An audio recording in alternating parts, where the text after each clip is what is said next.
conversando um pouquinho sobre pedir e obtereis, a ação da prece. Então passaram para nós a tarefa de estudarmos o item 9 e seguintes do Evangelho segundo o Espiritismo. Então nós vamos estar conversando um pouquinho sobre a prece, né? O que é a prece, para que serve, quando devemos fazer.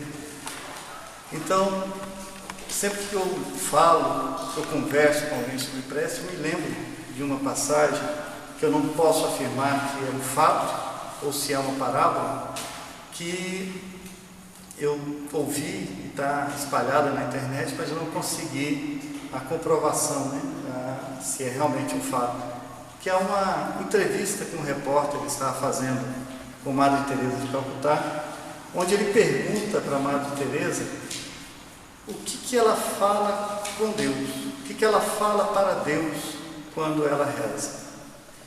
Então a Madre responde que nada, ela apenas escuta. E o repórter então pergunta, e o que Deus fala para a senhora? E aí ela diz, nada, ele só escuta. É muito interessante essa questão, essa pergunta, né, essa indagação que o repórter faz para a Madre, porque provavelmente muitos de nós também temos essa dúvida. Será que eu sei rezar? Eu sei o que falar com Deus? Então são questões que nos incomodam. Muitos dizem que não sabem orar, muitos dizem que não conseguem se concentrar e rezar. Mas existem umas outras questões. Algumas pessoas, por exemplo, questionam, para que rezar? Deus não é onipresente? Ele não está em todos os lugares? Ele não é onisciente? Deus não sabe tudo e de todos? Ele não sabe o que eu penso? Ele não sabe a hora que eu sento, a hora que eu deito? Ele não conhece os meus pensamentos? Para que rezar? Pois bem, para essas e outras questões nós podemos buscar resposta nas obras básicas da doutrina espírita e também, logicamente, no nosso Mestre Jesus, através de algumas frases, alguns textos que estão registrados nos Evangelhos do Novo Testamento. Mas vamos começar por definir o que é orar. É simples a definição. Orar é falar. Por isso que o palestrante, o seminarista, ele é chamado de orador, porque ele fala para alguém, ele fala com alguém. E por que prece, rezar, é considerado uma oração? Porque nós estamos dirigindo a nossa fala, o nosso pensamento a Deus. Então a prece é uma oração, nós estamos nos comunicando. Falar é comunicar, estamos nos comunicando com Deus. É interessante que também nós vamos encontrar a definição para a palavra prece, como ela sendo uma invocação. Porque quando nós nos dirigimos a Deus, quando nós nos dirigimos a esses espíritos superiores que nos auxiliam, nós estamos, através da prece, convidando-os a estar conosco, convidando-os a nos ajudar. Estamos invocando Ele. Mas é importante, quando nós falamos em prece, nós entendermos o mecanismo da prece. Quando nós vamos nas obras básicas, nós vamos encontrar lá, nos livros dos Espíritos principalmente, que existem 3 elementos no universo, que é a Trindade Universal. Por que eu estou falando disso? Porque é preciso compreendê-la para nós compreendermos como funciona a prece, a ação da prece. Então nós temos 3 elementos. O elemento principal, logicamente, é Deus, que a questão número 1 do Livro dos Espíritos diz que é a inteligência suprema e causa primária de todas as coisas. Se Ele é a causa primária de todas as coisas, logo esses outros 2 elementos vieram dele. E esses outros 2 elementos são o princípio espiritual, que quando ganha individualidade, atinge o estado evolutivo de individualidade, se transforma em espíritos. E existe o princípio material, que é o 3º elemento, que nós normalmente chamamos de fluido cósmico universal. É aqui que entra a questão da prece. Porque o fluido cósmico universal é o elemento material. Tudo que nós conhecemos como matéria, independente do estado, se é sólido, se é líquido, se é gasoso, se é fluídico, é fluido cósmico universal. Ou seja, nós estamos mergulhados no fluido cósmico universal. Tudo que nós vemos, e muito do que nós não vemos, é fluido cósmico universal. Todos os planetas, tudo que está na nossa atmosfera e fora dela, é fluido cósmico universal. Então, quando nós falamos, a nossa fala, ela propaga no ar e tem um alcance limitado. Mas quando nós pensamos, é ilimitado o alcance, porque ele propaga exatamente nesse fluido cósmico universal. É assim que nós, encarnados, muitas das vezes comunicamos um com o outro. Minha esposa está lá no trabalho dela, ela pensa, nossa, hoje eu gostaria de comer um pão quentinho quando eu chegar do trabalho. E eu penso no meu trabalho, acho que hoje, na hora que eu sair, eu vou passar na padaria que a minha esposa adora e vou comprar um pão fresquinho para ela. É comunicação. É assim que os espíritos se comunicam, independente da distância, independente de onde se encontram. E é assim que a nossa prece alcança o seu destino. Ela alcança os espíritos, principalmente superiores, espíritos que trabalham para Deus, para acolher as nossas preces e atendê-las, se for possível. É através do fluido cósmico universal. Bom, definindo como é esse mecanismo da prece, vamos falar um pouquinho sobre a forma de orar. Como que nós devemos orar? E para isso nós vamos começar buscando uma passagem que está no livro de Lucas, no capítulo 18, onde Jesus estava envolto, de diversas pessoas, e o texto diz que ele estava cercado de pessoas que confiavam muito em si mesmas, que acreditavam que eram justas, porém elas desprezavam as outras pessoas. E então Jesus resolve contar uma parábola neste momento, e ele diz assim: subiu para o templo a fim de orar um fariseu e um publicano. Cabe aqui um parêntese para nós definirmos ou lembrarmos o que é um fariseu e o que é um publicano, para nós entendermos a ideia de Jesus. Tanto o fariseu quanto o publicano eram judeus. Esse é o primeiro ponto. A diferença é que o fariseu era aquele homem que vivia no templo, que conhecia a lei, que detinha o conhecimento da lei, tanto escrita quanto a oral, e ele era responsável por manter o emprego, a fidelidade, a observância dessa lei. E o publicano era um judeu que, como os judeus estavam sob o jugo romano, ele era responsável em receber, em cobrar o imposto dos próprios judeus para passar para os romanos. Esse era o publicano. Então ele era odiado pelos seus próprios irmãos. Então Jesus diz que 2 homens subiram ao templo para orar. Um era publicano e o outro era fariseu.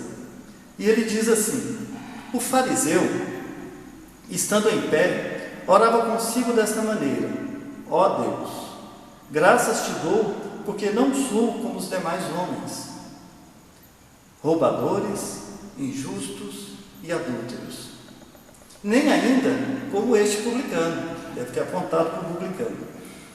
Jejuo 2 vezes na semana e dou os dízimos de tudo quanto possuo.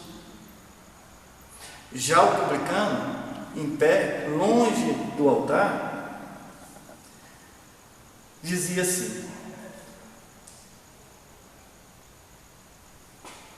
não queria nem sequer levantar os olhos para o céu, diz o texto, mas ele batia no seu peito, dizendo: ó Deus, tem misericórdia de mim, sou pecador.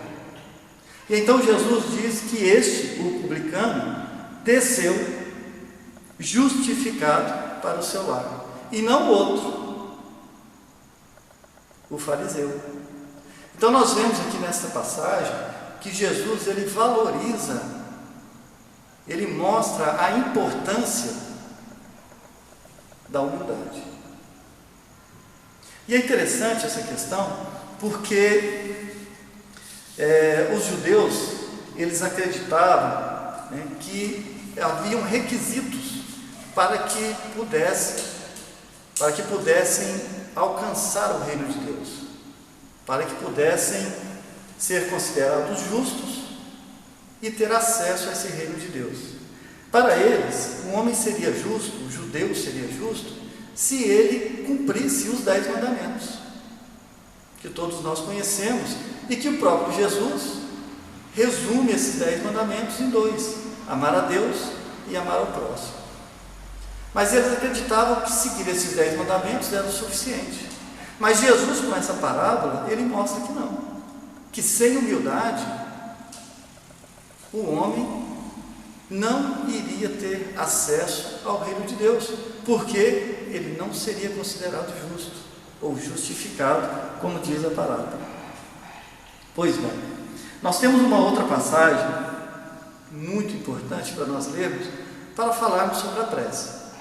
Nesta passagem está no livro de Mateus, e Jesus nos ensina o seguinte: quando orarmos, não seja como os hipócritas, pois se comprazem em orar em pé nas sinagogas e nas esquinas das ruas, para serem vistos pelos homens, e em verdade vos digo que já receberam o seu galardão. Mas tu, quando orares, entra no teu aposento, e fechando a porta, veja que interessante, fechando a tua porta, ora a teu pai que está em secreto, e teu pai que vê em secreto te recompensará publicamente. É interessante que vários aspectos, né? Primeiro, para fechar a tua porta e não a do aposento, ele lembra-nos que Deus vê em secreto, ou seja, ele é onisciente, aquilo que nós conversávamos antes. Mas o que ele está dizendo? A mensagem de Jesus para nós, que não adianta nós fazermos como os hipócritas, que fazem belíssimas orações em voz alta, seja na sinagoga, seja nas ruas, seja nas praças, para que todos vejam e admirem e aplaudam, porque ele já está recebendo aí a sua recompensa, que Jesus já chama de galardão. Ele já está recebendo a sua recompensa. Então ele não vai ter a recompensa de Deus, porque ele está em busca da recompensa dos homens, o reconhecimento, a fama.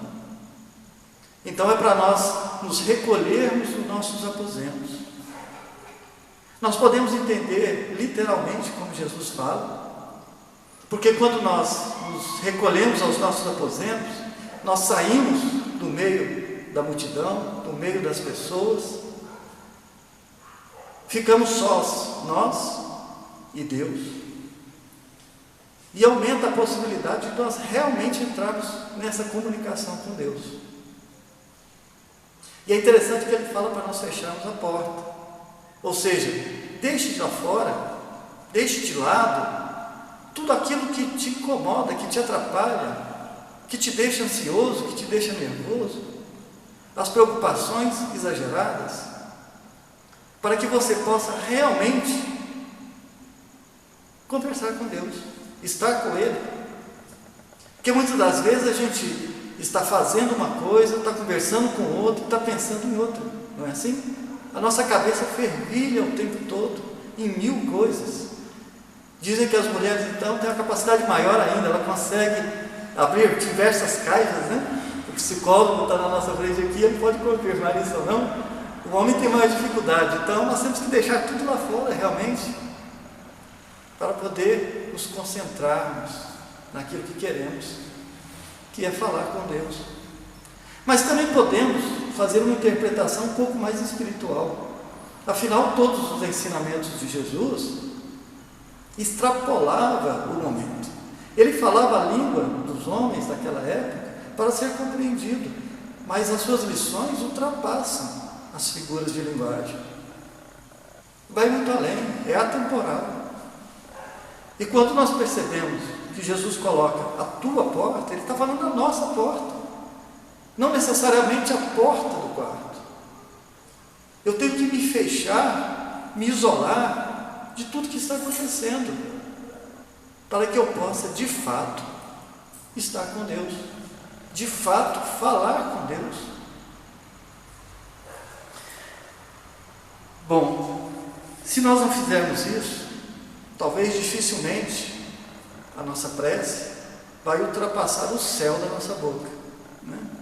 Porque a fala, simplesmente, da boca para fora, sem o sentimento, sem o coração, dificilmente vão atingir os seus objetivos.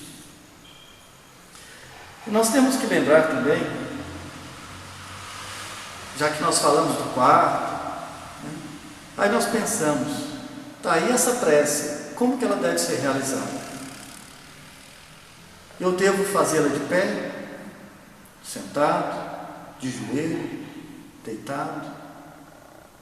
Eu faço ela com luz acesa, com a luz apagada, a meia luz, total silêncio, uma música de fundo? É importante eu estar bem trajado, uma roupa branca, uma túnica, um terno? Há importância? Interfere? É importante a gente pensar sobre isso, porque muitas pessoas falam a respeito disso. Muitas pessoas têm dúvida a respeito disso também, né? Se nós falarmos, afirmarmos que uma prece tem mais eficácia se eu fizer ela de pé ou de joelho, eu estou afirmando que aqueles nossos irmãos enfermos, os paralíticos, suas preces têm menor eficiência, menor eficácia, porque eles não podem, muitas das vezes, se levantar. Na verdade, todas essas questões que eu levantei, elas não têm valor nenhum.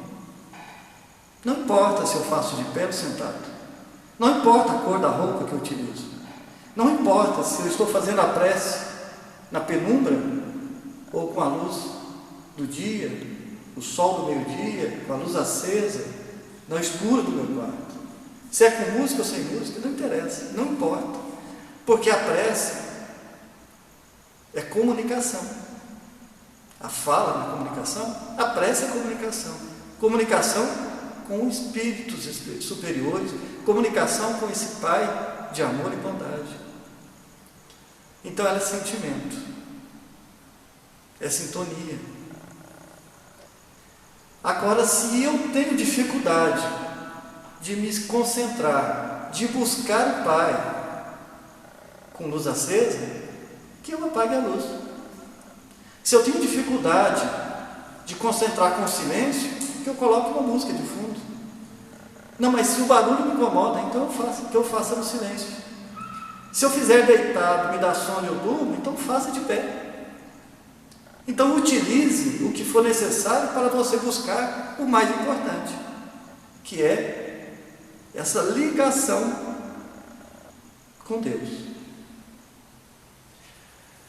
E é interessante também e importante nós lembrarmos que essa prece, ela tem que buscar ressonância no meu dia a dia,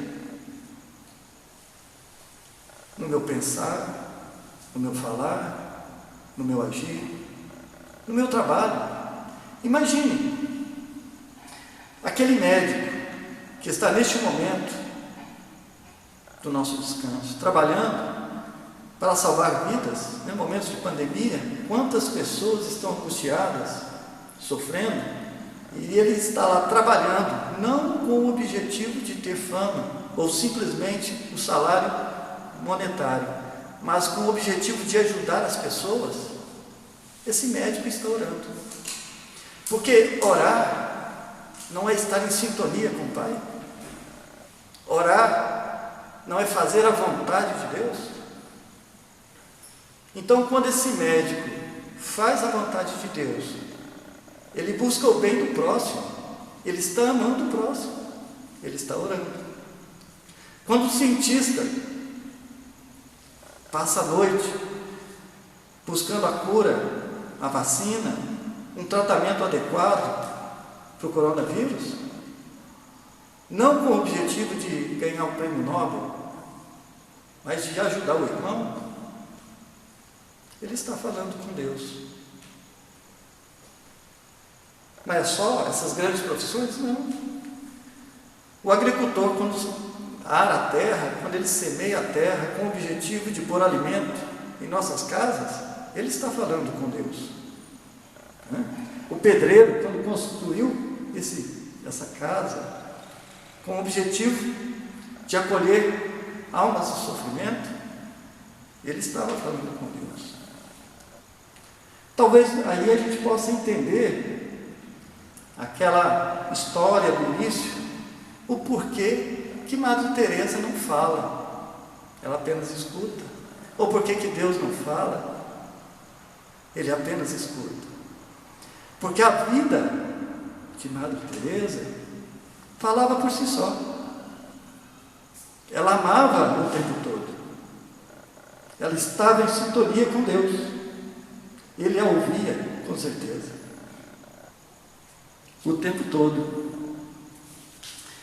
Mas vamos buscar ajuda no Livro dos Espíritos, para nós vermos mais algumas questões a respeito da prece.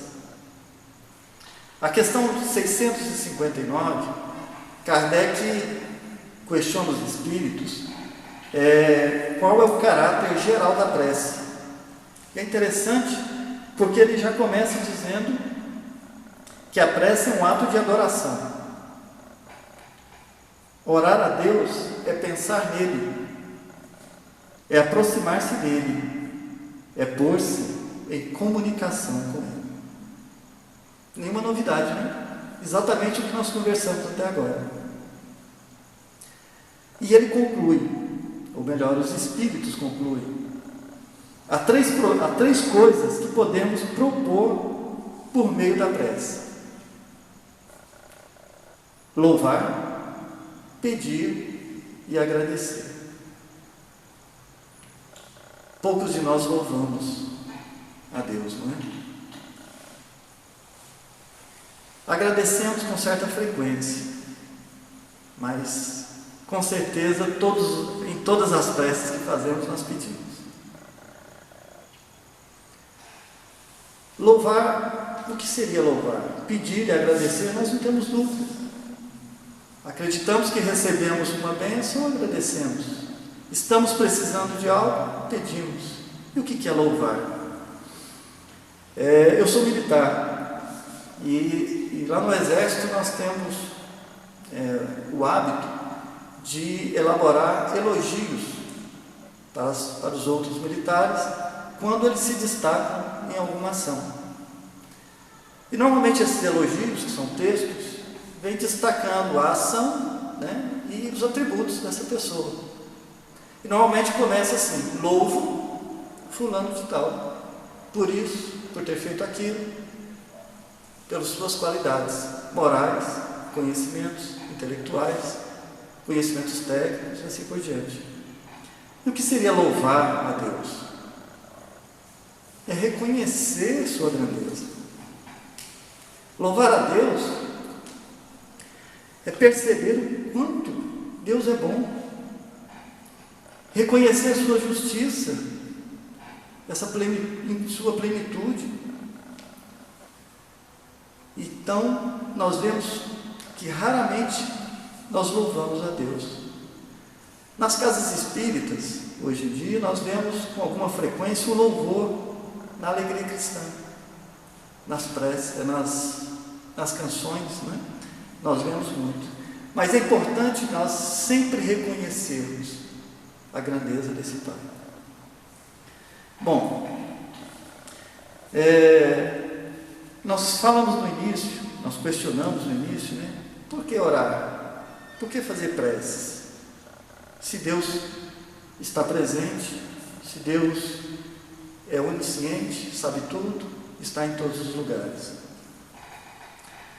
A resposta é muito simples. A prece, ela é uma necessidade nossa. Ela não é uma necessidade de Deus.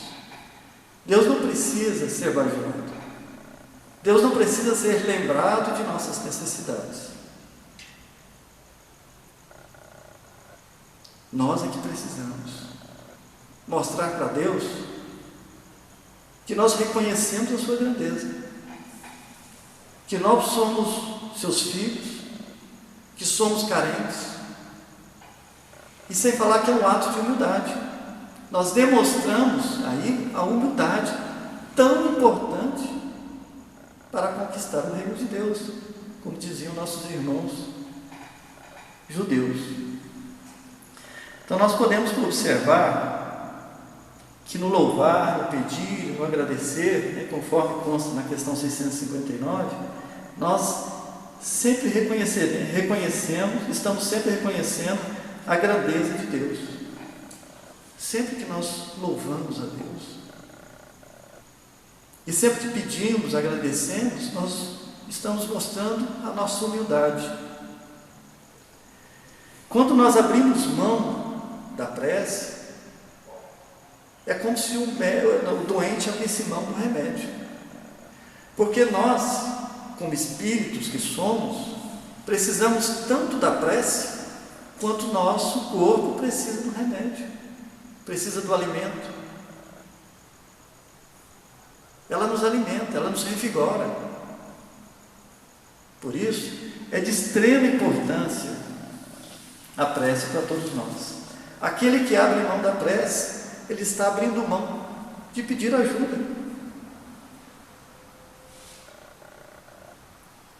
Quem, em sã consciência, sabendo que tem alguém que pode lhe estender a mão, no momento de dificuldade, não vai pedir ajuda. É falta de humildade, não é? Muito bem. Mas nós estamos caminhando para o final. Estou preocupado com a hora. Nós estamos caminhando para o final.